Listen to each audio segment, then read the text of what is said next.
नमस्कार। ओम शांति। बहुत बहुत स्वागत और अभिनंदन आप सभी का आज की मुरली चिट चैट में। तो आज प्यारे शिव बाबा ने हमारे मन की दुनिया मतलब हमारे संकल्पों की शक्ति और उनकी रफ्तार पर बहुत प्यार से बहुत गहराई से बात की है। हाँ, ओम शांति। और ये कितनी अद्भुत बात है कि बाबा कैसे स्थूल बातों से कितना परे देखते हैं। वो कहते हैं ना कि बच्चों के भाग्य की लकीरें हाथों में नहीं बल्कि मस्तक, नयन और मुख पर देखते हैं। बिल्कुल। ये देखना भी कितना रूहानी है, मतलब सीधा आत्मा की स्थिति और खास तौर पर हमारे संकल्पों की स्पीड और स्टेज को दर्शाता है। बिल्कुल। और आज बाबा का जो मुख्य इशारा था वो इसी तरफ था कि संकल्पों की गति को धीमा रखना है, धैर्यवत रखना है।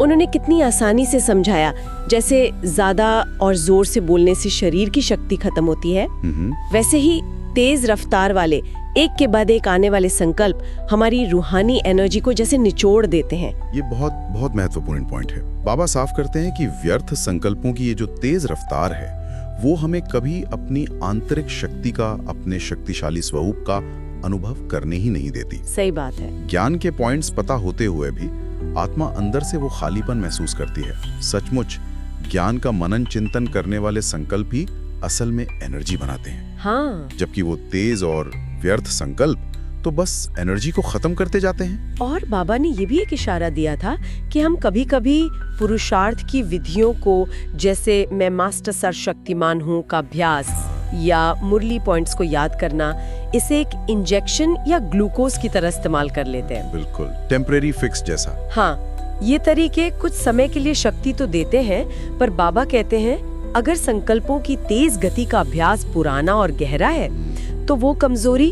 फिर से लौट आती है।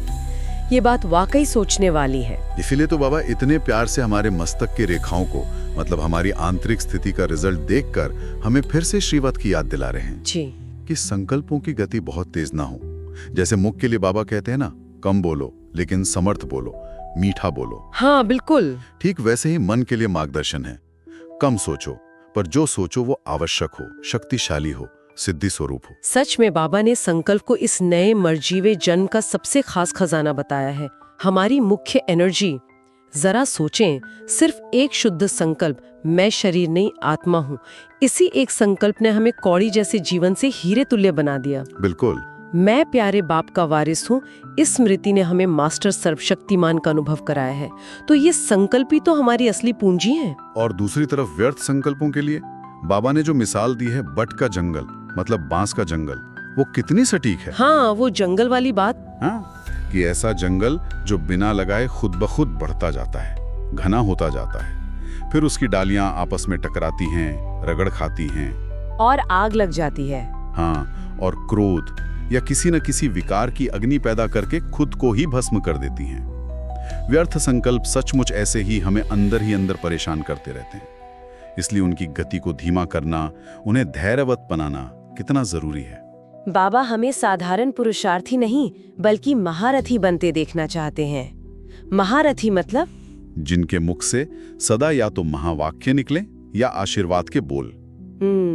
पावरफुल। और जिनकी बुद्धि से केवल सिद्धि स्वरूप संकल्प उत्पन्न हो, कम लेकिन शक्तिशाली, कम लेकिन समर्थ। हाँ, संक्षेप में कहें तो बाबा आज हमें अपनी दो सबसे कीमती शक्तियों, संकल्प और वाणी को व्यर्थ गंवाने से बचाने की प्रेरणा दे रहे हैं। वो चाहते हैं हम स्वयं को और सारी दुनिया को शीतलता देने वाले बने, सदा हर एक को आशीर्वाद देने वाले बने। जी। और विदेशी बच्चों को भी बाबा ने यही खास याद दिलाई कि सदा बैलेंस में रहो, ब्लिसफुल रहो और सबको ब्लेसिंग दो।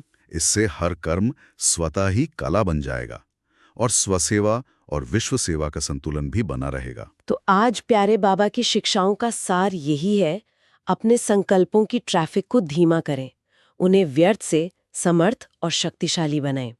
बोलें कम लेकिन हर बोल महावाक्य जैसा मूल्यवान और आशीर्वाद समान हो। बाबा के इस इशारे में कितना प्यार और कितना गहरा राज भरा है। बिल्कुल।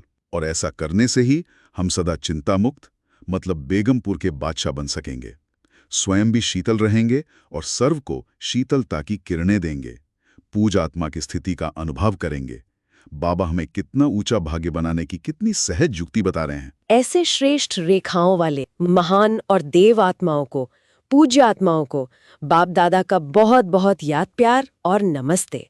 और जाते जाते सोचने के लिए एक बात, आज अपने संकल्पों के ट्रैफिक को धीमा करने, उन्हें और समर्थ बनाने के लिए हम कौन सा एक छोटा सा प्रैक्टिकल कदम उठा सकते हैं, ताकि बाबा जिस आंतरिक शक्ति, शांति और आनंद का अनुभव कराना चाहते हैं, उसे हम और गहराई से महसूस कर सकें। ओम शांति।